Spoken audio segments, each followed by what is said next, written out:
يا أيها الأخوة والأخوات في فلسطين وحول العالم،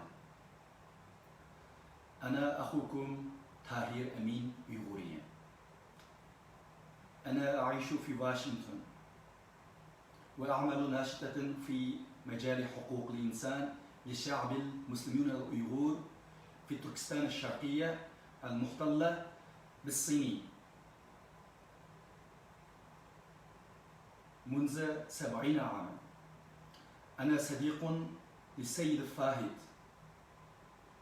الفادي وأشكره على إتاحة هذه الفرصة إلي التحدث معكم. اعتقلت في عام 2005 واحتجزت لأكثر من عامين لكتابة مقال عن ثقافة الأيغور في خطر. عملت بصفة ناشطة ثقافية ورجل أعمال حتى تمكنت من الحصول على جواز السفر، وغادرت وطني في فبراير 2017. يشرفني أن أقول إنني زرت فلسطين وقدس وأمضيت شهرا في المسجد الأقصى في يوليو 2017. لقد شاهدت إغلاق مسجد الأقصى في صلاة الجمعة.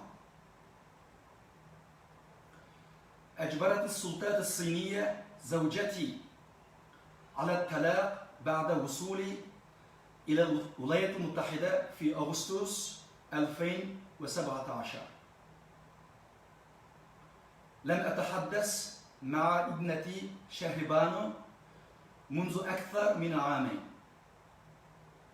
هي الآن في 9 من عمرها. بعد أن أخبرت قصتي لقناة الجزيرة، اعتقلت السلطات الصينيين والدتي وأخي وحكمت عليهم بالسجن لمدة تتراوح بين 10 و15 سنة، واحتجزت أكثر من 20 فردا من عائلتي.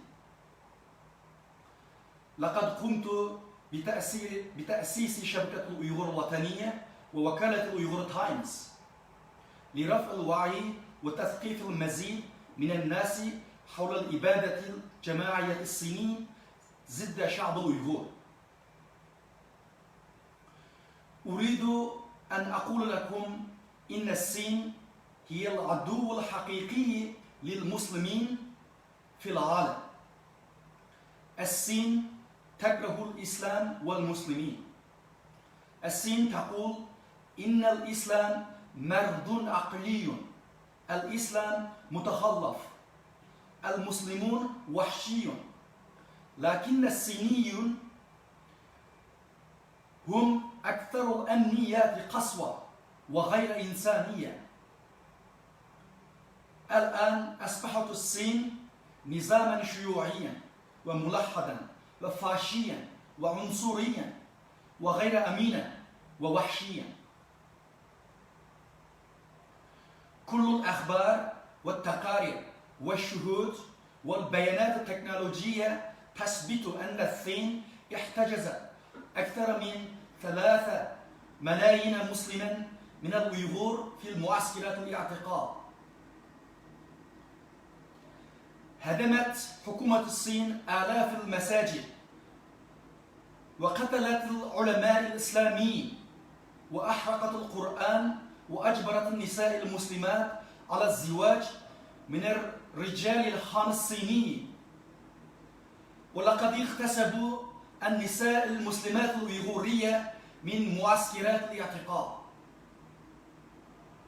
لقد قتلوا الشباب الأيغوري وحسدوا أعزاء وبيعوها إلى الأسواق الدولية، وقاموا بحظر اللغات الأيغور وثقافة الأيغور، وفصلوا الأطفال من عن آبائهم وأرسلوا إلى دوار الأيتام للقضاء على هويتهم العرقية والدينية. الأخوات والأخوات، دعونا نتحد معا ونقاطع مع الألباب الأولمبية الصينية، ودعونا نقاطع المنتجات الصينية ونقاطع الصينية المزيفة والوحشية. السلام عليكم ورحمة الله وبركاته.